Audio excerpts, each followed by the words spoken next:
The One Nation are there's nothing particularly new in the if you like, the headline issue of campaigning to leave the European Union in all areas of law, government and public administration.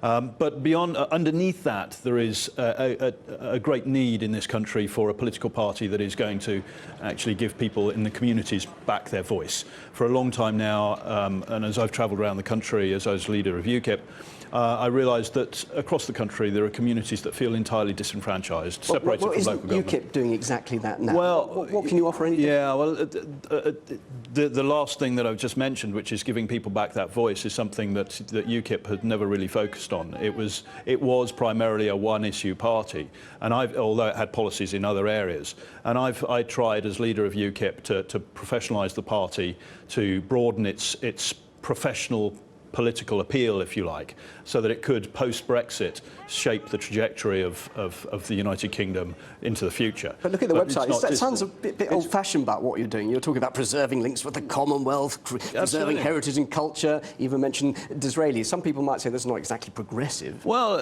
but when we think about how the UK is going to succeed on the global stage post-Brexit, we're going to have to trade with our friends and allies abroad. We're going to have to work with them.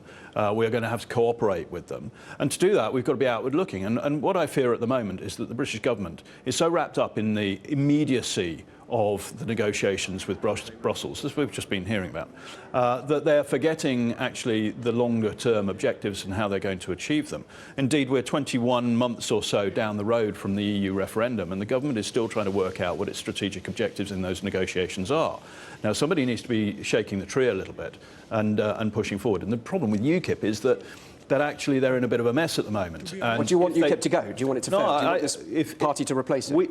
I'm very happy to work with other parties, including UKIP, to deliver the Brexit message, but I'm fearful that UKIP has taken a move to the right. It's got some financial issues to address. It's got some membership issues to address, and I fear that it's losing its influence. It's got some leadership issues to address. It has got some leadership issues. And of course, yes. You are the latest leader, and you lost a no-confidence vote, didn't you? So why do you think people have confidence in you in leading another party now? Well, it's interesting. I've had a tremendous amount of encouragement to take this step from across the party and across the country, from both people within UKIP and people outside UKIP.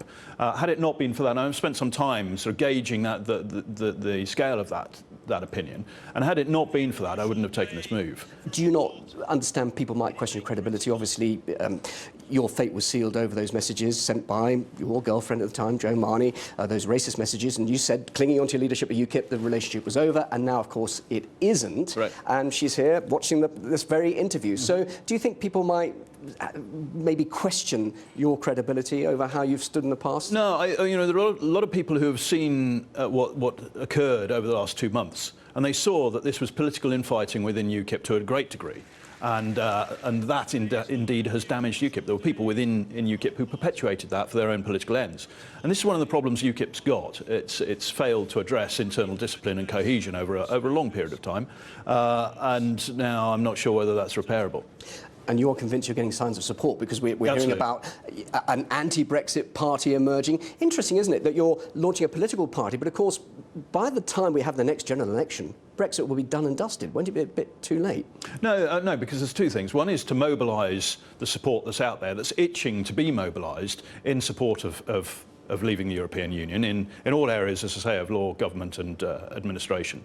But also beyond that, it's not the reason we want to leave the European Union is because we want to be masters of our own destiny, if you like, to make our own decisions free of the influence of a foreign power, which effectively Brussels and the EU is. So we've got to think about the future here. It's about a trajectory through that point at which we leave the European Union and beyond into a prosperous, optimistic future.